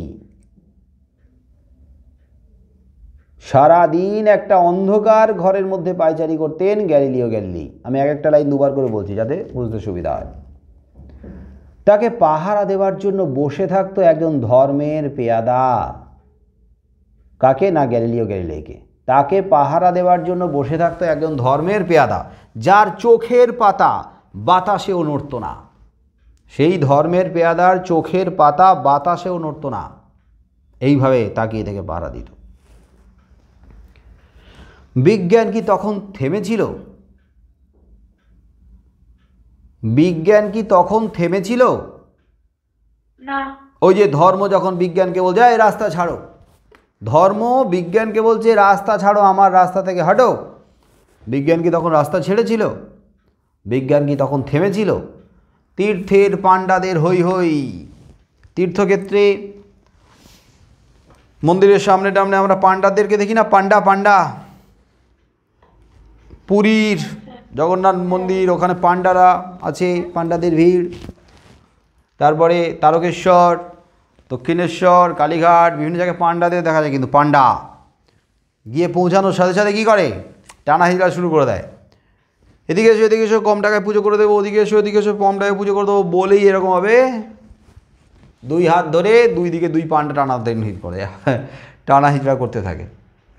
এরকম অভিজ্ঞতা হয়েছে কি হয়নি? কোনো ধর্মস্থানে বেড়াতে গিয়ে হয়েছে না? হ্যাঁ, পাণ্ডাদের বড্ড উৎপাত। ভয়ঙ্কর। তখন মনে হয় পুজো থাক, বাড়ি যাই, ভক্তি উঠে যায় তখন। এটা মন থেকে পুজো করার জন্য এলাম, মন থেকে এলাম যে পুজো করব ভক্তি ভরে। তারপরে যেরকম আমরা চেহারা দেখি ওই মন্দির চত্বরে, তখন মনে হয় এই দেবতাকে নিয়ে ব্যবসা চলছে। দেবতাকে তো নিয়ে নয়, মূর্তিকে নিয়ে ব্যবসা চলছে। থাক দেবতা আমার, ভগবান আমাদের মাথায় থাক, পুজো থাক, দরকার নেই এরকম পুজো করে। যাই হোক, বিজ্ঞান কি তখন থেমেছিল? তীর্থের পাণ্ডাদের হই হই আর তাদের লাল চোখ কি পেরেছিল পৃথিবীকে বেঞ্চের ওপরে দাঁড় করিয়ে সূর্যকে তার চারদিকে উঠবোস করাতে? পারেনি। ভালো করে জায়গাটা দেখো, শোনো। তীর্থের পাণ্ডাদের হই হই, তীর্থের পাণ্ডারা হই হই করছে এবং লাল চোখ দেখাচ্ছে। তাদের লাল চোখ কি পেরেছিল পৃথিবীকে বেঞ্চের ওপরে দাঁড় করিয়ে সূর্যকে তার চারদিকে উঠবোস করাতে? তার মানে তীর্থের পাণ্ডারা মানে ধর্মের যারা প্রধান, ধর্মের যারা প্রতিনিধি, তারা জোর করে চাপিয়ে দিতে চেয়েছিল মানুষের ওপরে, পৃথিবীকে বেঞ্চের উপরে দাঁড় করিয়ে দিয়েছিল মুখে, মানে পৃথিবীকে এক জায়গায় স্থির করে দিয়েছিল, মানে পৃথিবী স্থির, পৃথিবী ঘুরছে না। একটা বয়স পর্যন্ত আমরা বেঞ্চের উপরে দাঁড় করিয়ে রাখতে পারি, কিন্তু একটা বয়সের পর থেকে আর পারি না। কাদেরকে দাঁড় করে রাখতে পারি?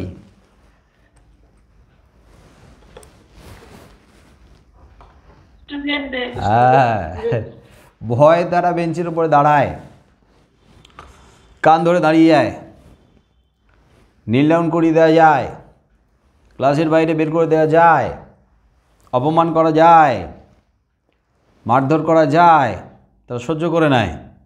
কিন্তু একটা বয়সের পরে সেটা আর করা যায় না। যায় না, উল্টে মাস্টারের কলার ধরা শুরু করে, পুরা একদম বাড়ি থেকে পাড়া থেকে লোকজন সঙ্গে করে নিয়ে যায়, সঙ্গে মিডিয়া। এই টিচার মেরেছে, এই টিচার অপমান করেছে, এই টিচার অসম্মান করেছে, আমাদেরকে মানসিক টর্চার করছে। তাহলে একটা বয়স পর্যন্ত কর্তৃত্ব থাকে, কিন্তু তারপরে গিয়ে আর কর্তৃত্ব থাকে না। বেঞ্চের উপরে ওঠো, ভয়ে ভয়ে বাচ্চা বেঞ্চের উপরে উঠলো, ধর কান। বাচ্চা কান ধরলো, চুপ করে দাঁড়িয়ে থাকে, এক ঠ্যাঙে দাঁড়িয়ে থাকলো। তাহলে বেঞ্চের উপরে দাঁড় করে দেওয়া হলো পৃথিবীকে। এইবারে সূর্যকে তার চারদিকে উঠবোস করাচ্ছে। হ্যাঁ সূর্য, আমি বলেছি তাই তুই ওর চারদিকে ঘুরবি, কান ধরে উঠবোস করতে করতে ঘুরবি। সেও করছে, কিন্তু এক সময়ের পরে সূর্যও বিদ্রোহ করবে, পৃথিবীও বিদ্রোহ করে দেবে একটা বয়সের পরে। কারণ সে এখন আর প্রাইমারি লেভেলে নেই, আর হাই স্কুলেও নেই, সে এখন কলেজ ইউনিভার্সিটিতে উঠে গেছে। তাকে কান ধরানো, হ্যাঁ, টিচারের কান ধরে দেবে। তাহলে লাল চোখ দিয়ে তীর্থের পাণ্ডারা একটা সময় সূর্যকে পৃথিবীর চারদিকে ঘুরিয়েছিল, পৃথিবীকে বেঞ্চের উপরে দাঁড় করিয়ে সূর্যকে তার চারদিকে ঘুরিয়েছিল। তার মানে পৃথিবী স্থির আর সূর্য তার চারদিকে ঘুরছে। বলো,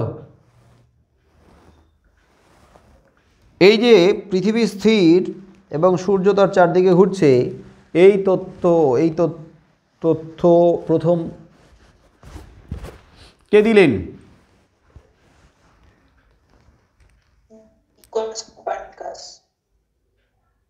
না, ভালো করে বলো। পৃথিবী স্থির, সূর্য তার চারদিকে ঘুরছে দীর্ঘদিন ধরে। এই যে, হ্যাঁ, টলেমি। টলেমি, বেড়াকে টলানো যায়নি তাই নাম টলেমি।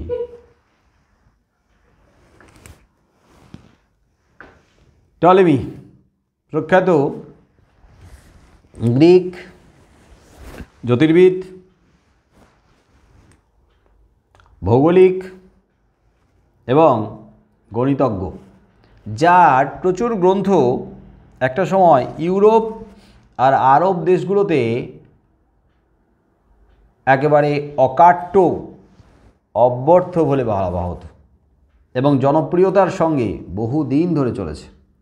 টলেমির গ্রন্থ আজও চলে, কিন্তু টলেমির এই তথ্য সম্পূর্ণ ভ্রান্ত, সম্পূর্ণ মিথ্যা, অবিশ্বাস্য। কিন্তু ওই যে কথায় আছে না, কিছু ক্ষেত্রে নামে কেটে যায়। দেখবে বড় বড় কোম্পানি আছে যারা কোয়ালিটিটাকে বজায় রেখে, মানে জিনিসপত্রের মান বজায় রেখে তারা কিন্তু এরকম একটা বিরাট কোম্পানি দাঁড় করিয়েছে, তাদের একটা সুনাম তারা ধরে রেখেছে। কি এরকম আছে না? কোয়ালিটি ভালো, ছোট থেকে লড়াই করে করে উঠছে, বিশাল বড় কোম্পানি আজকের।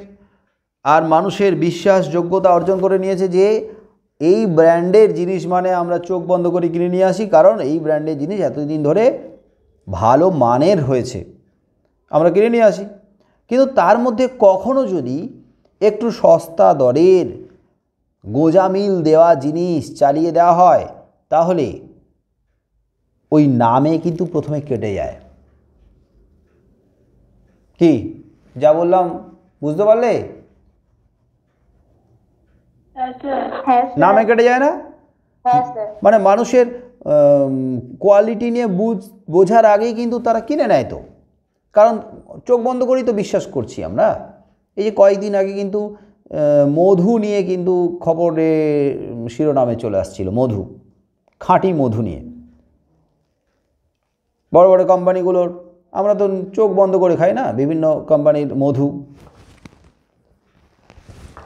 চোখ বন্ধ করে আমরা খাই।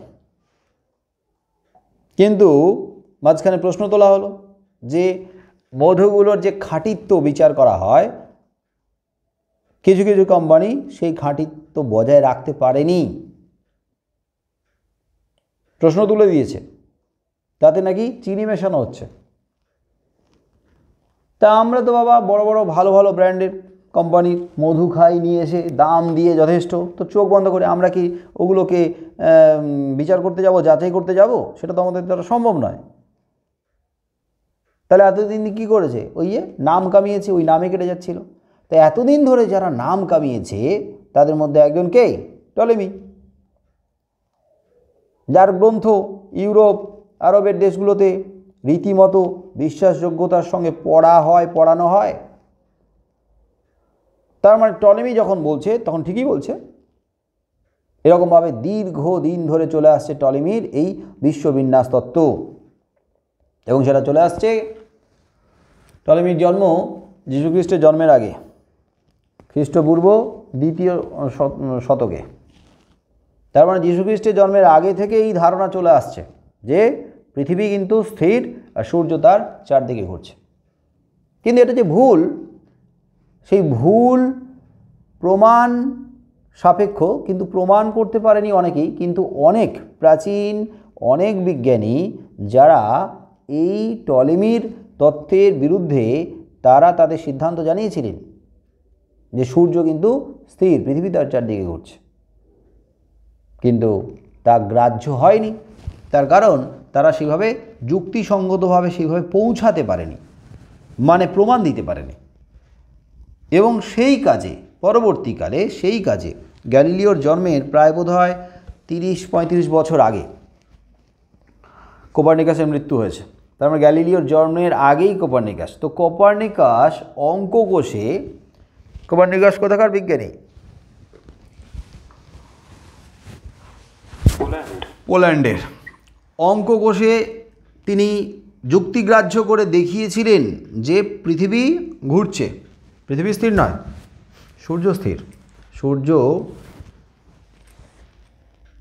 স্থির, পৃথিবী সূর্যের চারদিকে ঘুরছে। এবং তার পরবর্তীতে, মানে তার যখন অঙ্ক কোষে যখন তিনি সিদ্ধান্তে পৌঁছচ্ছেন এবং সেটা গ্রন্থাগারে প্রকাশিত হচ্ছে, তখন কোপার্নিকাস একবারে প্রায় রোগশয্যায়, মৃত্যুশয্যায়। আর তার পরবর্তীতে কোপার্নিকাসের এই তত্ত্ব যে সত্য, সেটা গ্যালিলিও প্রায় প্রমাণ করলেন এবং লিখিত আকারে প্রকাশ করলেন, গ্রন্থের আকারে প্রকাশ করে ছড়িয়ে দিলেন।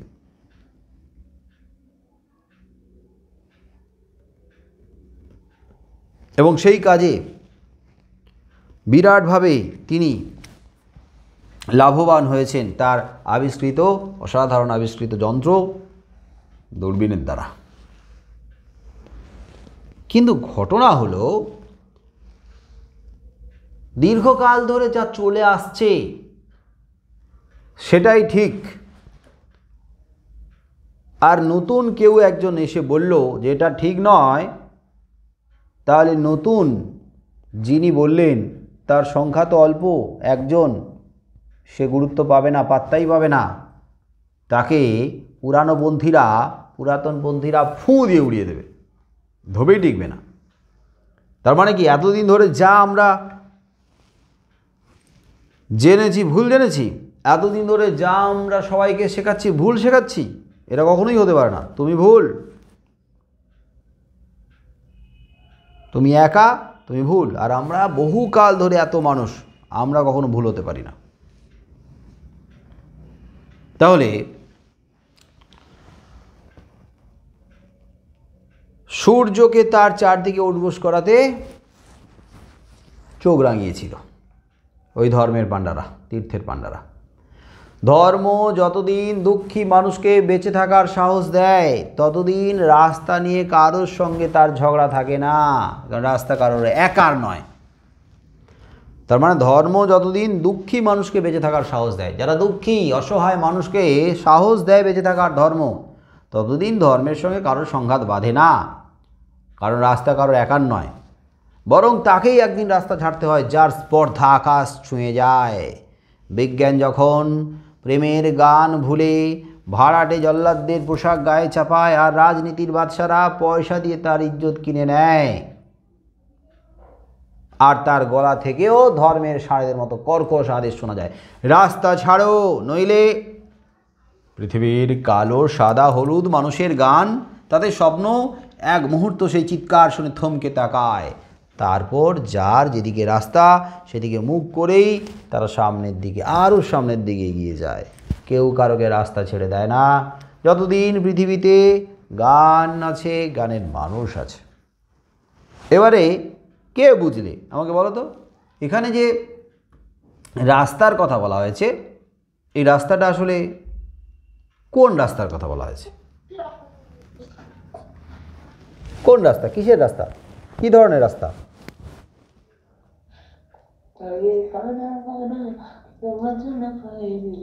হ্যাঁ,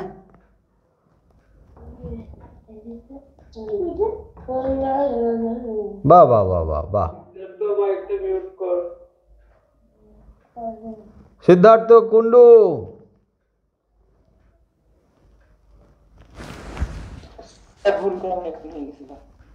তা মাইকটাকে অন করে দিয়ে কি ডান্স টান্স করছিস? নাচা গানা তো কর, আমাদের একটু রিফ্রেশমেন্ট দরকার আছে। গান টান কর, লাগা একটা গান শুনি।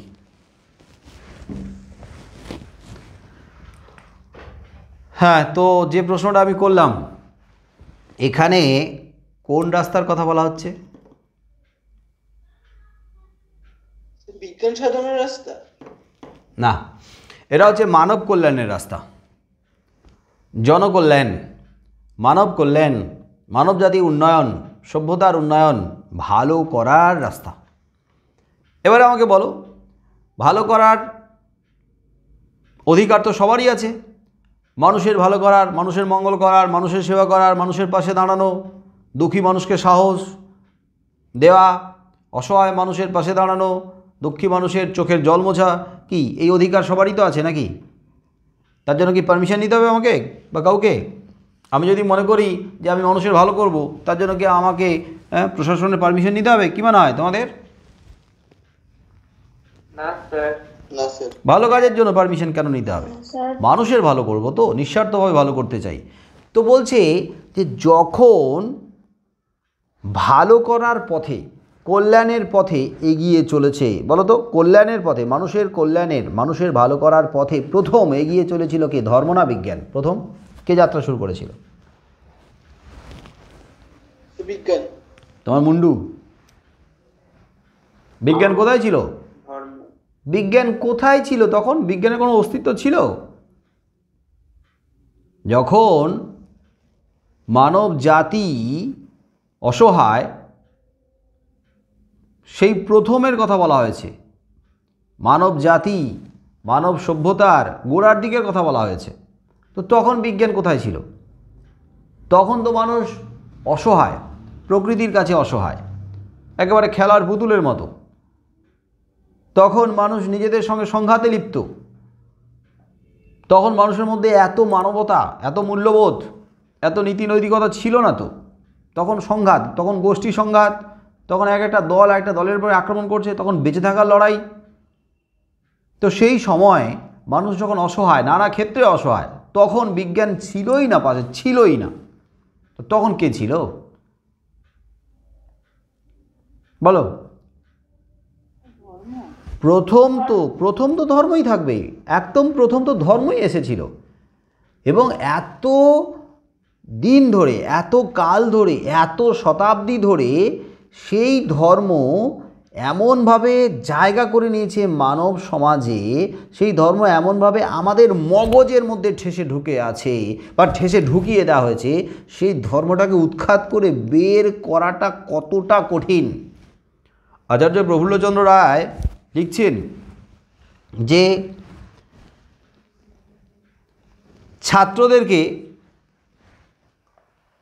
চন্দ্রগ্রহণ, সূর্যগ্রহণ সম্পর্কে ক্লাসে বোঝানো হলো, তারা বুঝলো, তারা শুনলো, বুঝলো, পড়লো। যেই চন্দ্রগ্রহণ শুরু হলো, সেই ছাত্ররাই দলে দলে অন্য দলের সঙ্গে খোল করতাল নিয়ে, শঙ্খ ঘণ্টা নিয়ে রাস্তায় বেরিয়ে পড়ল।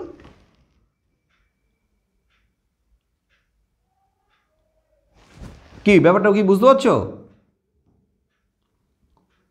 ছাত্ররা বুঝলো যে চন্দ্রগ্রহণ হয় কেন, সূর্যগ্রহণ হয় কেন, হলে কি হয় না হয়, কি কারণে হয়, ইত্যাদি ইত্যাদি তার ভালো মন্দ তার সমস্ত কিছু বুঝলো, শুনলো, পড়লো, বুঝলো, হয়ে গেল। যেই সূর্যগ্রহণ হলো সেই রাস্তায় বেরিয়ে পড়ল, ঢাক ঢোল খোল করতাল শঙ্খ ঘণ্টা নিয়ে বেরিয়ে পড়ল।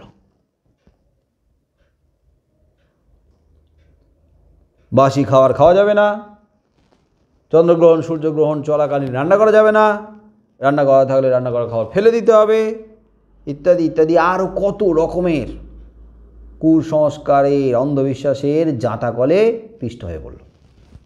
এমনকি এই গত বছর বোধ হয়, গত বছর না তার আগের বছর সূর্যগ্রহণ হলো না, তো সেই সময় ওই যে কোথায় কোন জায়গা আমার মনে নেই, এই আমাদের মানে কর্ণাটক বা মধ্যপ্রদেশ এরকম কোথাও একটা জায়গা হবে, তো সেই সময়টাতে কি করেছে, প্রায় অল্প বয়সী মেয়েকে তাদেরকে ওই যে ধরো 8-10 বছরের মেয়েদেরকে, মেয়ে না ছেলেদেরকে, ছেলে মেয়েদেরকে একসঙ্গে হতে পারে, গলা পর্যন্ত মাটির নিচে পুঁতে রাখা হয়েছে, জানতো? এটা তাদের একটা সংস্কার, প্রথা। একটা অল্প বয়সী বাচ্চা, তার উপরে এক অর্থে টর্চার, অত্যাচার চলছে।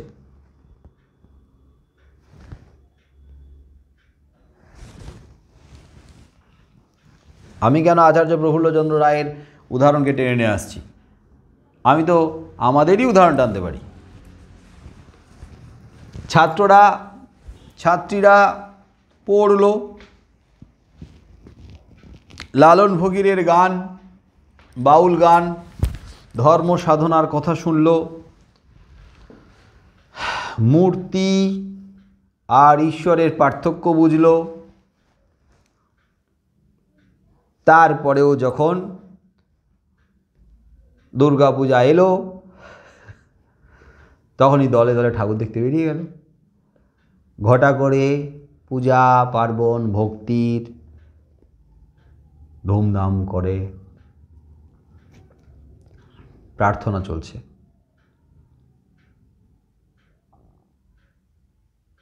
আমি নিজেই যে বোঝাচ্ছি, আমি নিজেও কিন্তু সেই দলে অন্তর্ভুক্ত।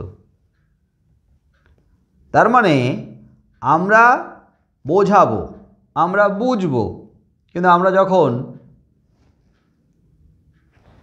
আমাদের পালা আসবে ওটাকে মেনে চলার, তখন কিন্তু আমরা মানব না।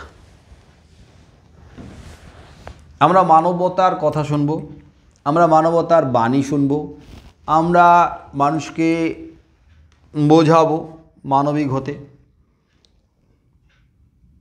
পরীক্ষার খাতায়ও লিখব মানবিক হতে হবে, আন্তরিক হতে হবে, বন্ধুসুলভ হতে হবে, উদার মানসিকতার হতে হবে, মানুষের পাশে দাঁড়াতে হবে, সাহায্যের হাত বাড়িয়ে দিতে হবে। আমরা পরীক্ষার খাতায় লিখব, শুনবো, বুঝবো, পরীক্ষার খাতায় লিখব।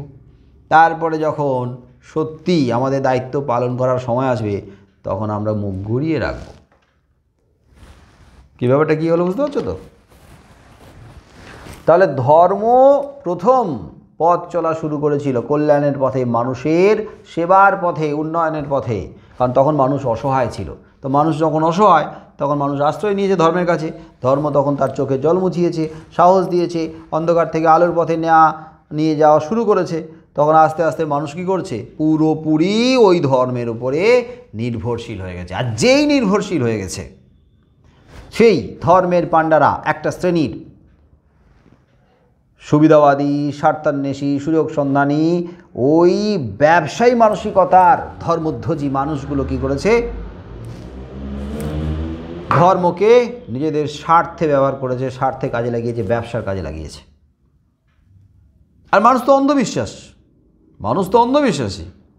অন্ধবিশ্বাস নিয়ে এতদিন পর্যন্ত দেখছে যে ধর্ম তাদের ভালো করেছে, ধর্ম তাদের পাশে থেকেছে, ধর্ম তাদের চোখের জল মুছিয়েছে, তার মানে এই ধর্মের উপরে আমাদের নির্ভরশীল হতেই হবে অসহায় অবস্থায়। কিন্তু যখনই পুরোপুরি নির্ভরশীল হয়ে গেছে, তখনই মানুষের জ্ঞান চক্ষুটা একেবারে আচ্ছন্ন হয়ে গেছে। আর ঠিক যখনই আচ্ছন্ন হয়ে গেছে, তখনই এক শ্রেণীর এই সুবিধাবাদী মুখোশধারী মানুষ ধর্মকে কাজে লাগিয়েছে তাদের স্বার্থ সিদ্ধি করার কাজে, মানে ব্যবসায়িক কাজে। ব্যাস, সমাজকে ভেঙে দেওয়া হয়েছে, সমাজকে কতগুলো শ্রেণীতে বিভাজন করে দেওয়া হয়েছে, এবং শ্রেণীতে, যে শ্রেণীগুলোতে বিভাজন করে দেওয়া হয়েছে তার মধ্যে সব থেকে নিচের শ্রেণীতে আছে সর্বসাধারণ বেশিরভাগ মানুষ। তো সেই বেশিরভাগ মানুষকে একবার নিচের শ্রেণীতে রেখে ওপরের শিক্ষার আলো থেকে পুরোপুরি বঞ্চিত করে অন্ধকারে আচ্ছন্ন করে রেখে দেওয়া হয়েছে। তাহলে এই মানুষটার, এই শ্রেণীর মানুষগুলোর মনের ভেতরে এতদিন ধরে যে অন্ধকার, যে কুসংস্কার, যে অন্ধবিশ্বাসের অন্ধকারটাকে একবারে ঠুসে দেওয়া হয়েছে, তাহলে সেখান থেকে বেরোনোর জন্য 1 বছর 2 বছর নয়, 100 বছর 200 বছর নয়, বছরের পর বছর, শতাব্দীর পর শতাব্দী লেগে গেছে এবং তার রেসটা আজও চলছে। তোমাদের কি মনে হয় মানুষ ধর্মীয় সংস্কার থেকে পুরোপুরি মুক্ত এখনও এই একবিংশ শতাব্দীতে দাঁড়িয়ে? বলো, এই একবিংশ শতাব্দীতে দাঁড়িয়ে আমরা প্রত্যেকে কি ধর্মীয় সংস্কার থেকে সম্পূর্ণ মুক্ত হতে পেরেছি? কি মনে হয় তোমাদের? না স্যার। এখনও পারিনি। আর এখনো পর্যন্ত ধর্মকে নিয়ে ব্যবসা চলে, এখনো পর্যন্ত ধর্মকে নিয়ে মানুষের মধ্যে বিভাজনের আগুন লাগিয়ে দেওয়া হয়। সাম্প্রদায়িকতার বিষ বাষ্পে আজও আমরা কীভাবে মানে জ্বলে পুড়ে মরছি, নিঃশ্বাস নিতে পারছি না। একটা সহজ কথা আমরা বুঝি না। আরে আলটিমেটলি তো আমরা মানুষ, সে যে ধর্মেরই হোক, যে বর্ণের হোক, যে সম্প্রদায়ের হোক, যা খুশি হোক না কেন, আলটিমেটলি আমরা মানুষ। আর প্রত্যেকটা মানুষের মধ্যে বেসিক্যালি একটা জিনিসের মধ্যে মিল আছে। সেটা কি? প্রত্যেকটা মানুষ সুখে থাকতে চায়, শান্তিতে থাকতে চায়, ভালো থাকতে চায় এবং তার পরিবারকে ভালো রাখতে চায়। তো তার মাঝখানে ঢুকে এই ধর্ম, এই সম্প্রদায়, এই বর্ণ, এই শ্রেণী বৈষম্য, এই বিভাজন কেন রে বাবা? আমরাও ভালো থাকি, তোমরাও ভালো থাকো, সবাই ভালো থাকি না। কারণ সবাই ভালো থাকলে তো সমস্যা আছে, সবাই ভালো থাকলে একটা শ্রেণীর সমস্যা আছে, তারা তো গুছাতে পারবে না। তাহলে তাদেরকে কী করতে হবে? তাহলে এই ধর্মকে কাজে লাগিয়ে মানুষের মধ্যে বিভাজন তৈরি করতে হবে। তাই আজও বিভাজন চলে, আজও ধর্মের নামে রক্তের হোলি খেলা হয়, আজও লাশ গড়ায় রাস্তায়। এখানে যারা প্রত্যেকে আছো তারা একবার সত্যিটা বলো তো, যে আমরা প্রত্যেকে শান্তিতে থাকতে চাই, আমাদের প্রত্যেকের পরিবার শান্তিতে থাকুক, সেটাই চাই। এবারে চাই কি চাই না বলো? আমি অন্যের কথা বলছি না, নিজেদের কথা বলো। যে আমি একজন ব্যক্তি, আমি নিজেও শান্তিতে থাকতে চাই, আমার পরিবারটা শান্তিতে থাকুক, সুখে থাকুক, এটা আমি চাই। তো আমরা এখানে যতজন আছি তা চাই না? হ্যাঁ স্যার। তো এইটাই তো আলটিমেটলি, এটাই সত্যি কথা। তা আমরা এখানে যতজন আছি সবাই যদি আমরা নিজেরা নিজের পরিবারটাকে শান্তিতে রাখতে চাই, সুখে রাখতে চাই, ঠিক তেমনি প্রত্যেকটা মানুষ সে নিজের কথা এবং তার পরিবারের কথা ভাবছে। এরকম শুধু এই রাজ্য নয়, এই দেশ নয়, সারা বিশ্বের মানুষই ভাবছে। তার মানে 95% মানুষ, তারও বেশি সংখ্যক মানুষ প্রত্যেকে চাইছে কি?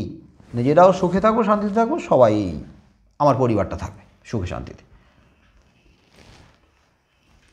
অথচ একটা অল্প সংখ্যক মানুষ, মুষ্টিমেয় মানুষ কী করছে? আমাদের এই ধ্যান ধারণাকে ওলট পালট করে দিয়ে, আমাদেরকে ভয় দেখিয়ে, আমাদেরকে বাধ্য করে, আমাদেরকে শাসিয়ে, আমাদেরকে মারধর করে, আমাদের স্বার্থ কেড়ে নিয়ে, আমাদের অধিকারকে কেড়ে নিয়ে আমাদেরকে এমনভাবে ব্যতিব্যস্ত করে রেখেছে, সন্ত্রস্ত করে রেখেছে, আমাদেরকে বাধ্য করছে উল্টে আমরাই যেন ধর্মকে নিয়ে এইভাবে রক্তের হোলি খেলা শুরু করে দিই।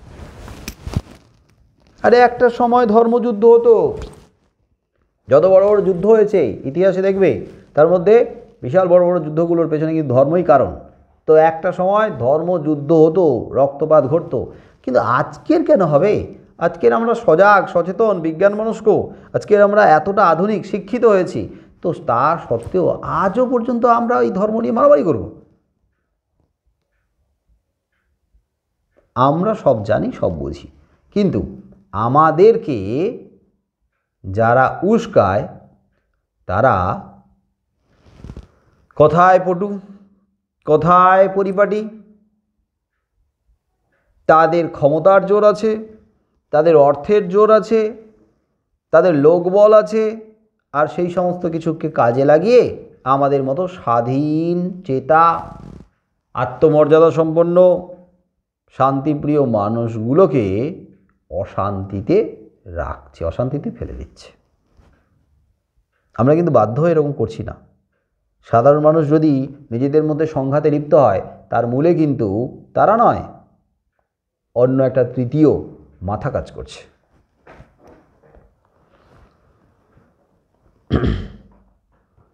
তাহলে ধর্ম যতদিন এগিয়ে চলেছিল মানুষের কল্যাণের পথে, ততদিন কিন্তু ধর্মের ওই কল্যাণ করার রাস্তায় কেউ বাধা হয়ে দাঁড়ায়নি।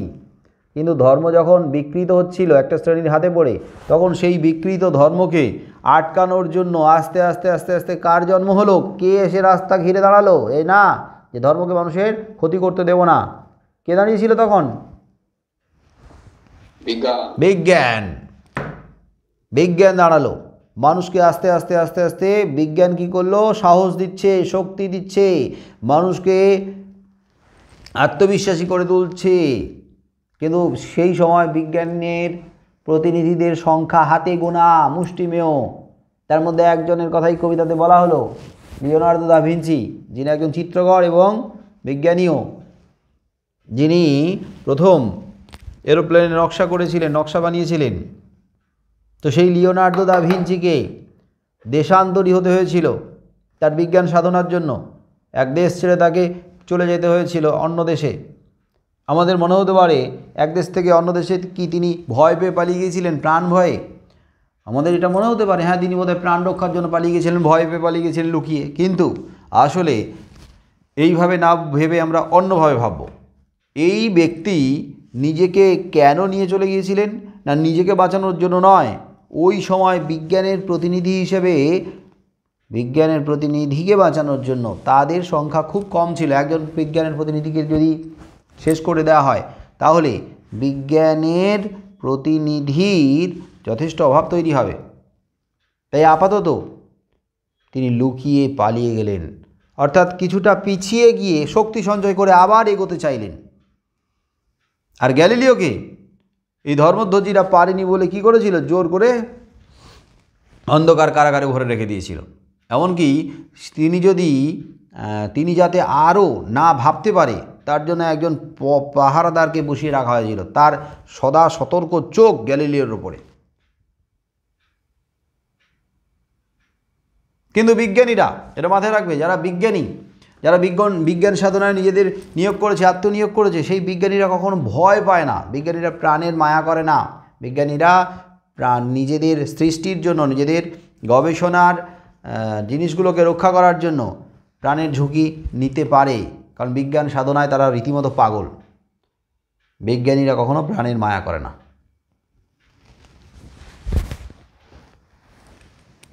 বিজ্ঞানীরা যে প্রাণের মায়া করে না, এই গ্যালিলিও একজন জলজান্ত প্রমাণ। তাহলে যে কোপার্নিকাসের তথ্যকে গ্যালিলিও সুপ্রতিষ্ঠিত করলেন, বিজ্ঞানের উপরে দাঁড় করালেন, সেই গ্যালিলিও সত্যি হলেও সেই মুহূর্তে গ্যালিলিওর সত্যতাকে কেউ গুরুত্ব দেয়নি, অসত্যের আড়ালে চাপা দিয়ে দিয়েছে। ধর্মধ্বজীরা এতটা স্বার্থপর ছিল, এতটা সুযোগ সন্ধানী ছিল,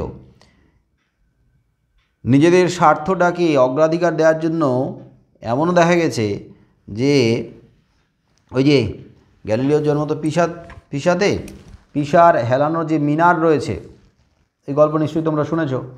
তো সেই মিনারের উপরে দাঁড়িয়ে গ্যালিলিও একটা পরীক্ষা করেছিলেন ওই ধর্মধ্বজীদের চোখের সামনে, পণ্ডিতদের চোখের সামনে। এতদিন পর্যন্ত ধারণা ছিল যে ওপর থেকে যেটা ভারী বস্তু, মানে বড় আকৃতির যেটা ভারী বস্তু, সেটা আগে পড়বে একসঙ্গে যদি দুটো বস্তুকে ছাড়া হয়, আর যেটা ছোট আকৃতির হালকা সেটা পরে পড়বে। এতদিন পর্যন্ত ধারণা ছিল। কিন্তু গ্যালিলিও সেই ধারণা ভ্রান্ত প্রমাণ করার জন্য পিসার হেলানো মিনারে উঠলেন।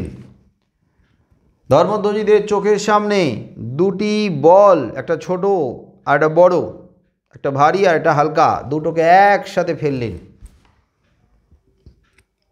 বলো তো এরকমভাবে প্রকাশ্যে খোলামেলা জায়গাতে যদি দুটো বলকে ফেলা হয় তাহলে একটা বাধা কাজ করে। কি বাধা?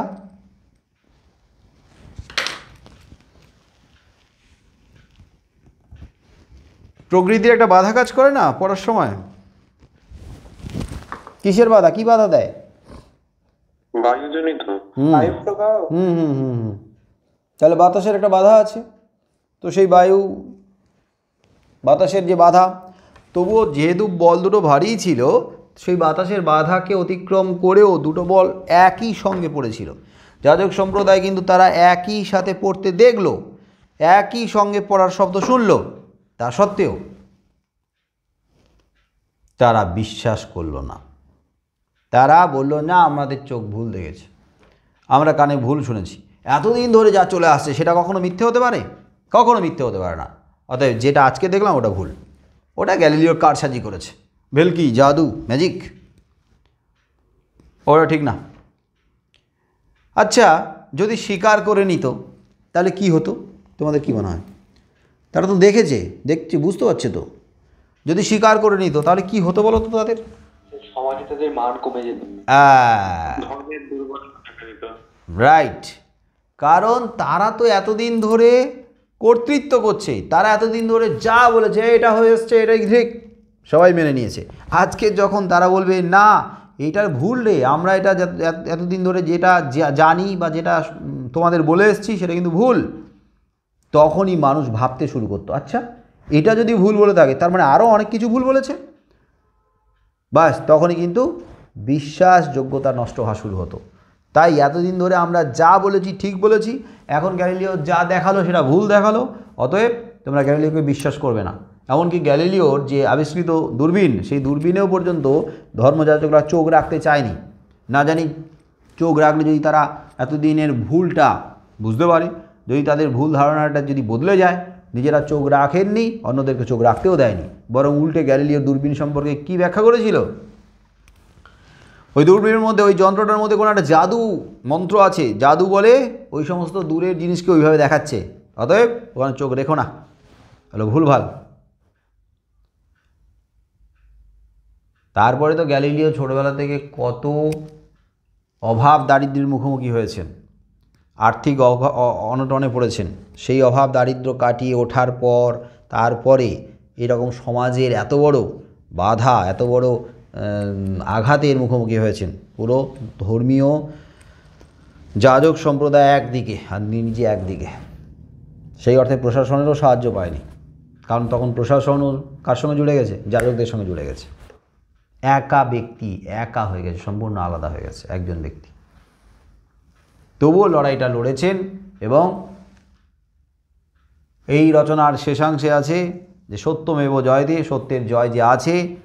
কয়েকশো বছর পরে আজকের গ্যালিলিওকে যেভাবে আমরা সম্মান করি, শ্রদ্ধা করি, বা বিজ্ঞানীদের যে যত আলোচনা হয়, বিজ্ঞান মহলে যত চর্চা হয়, সবার ঊর্ধ্বে গ্যালিলিওকে রাখা হয়।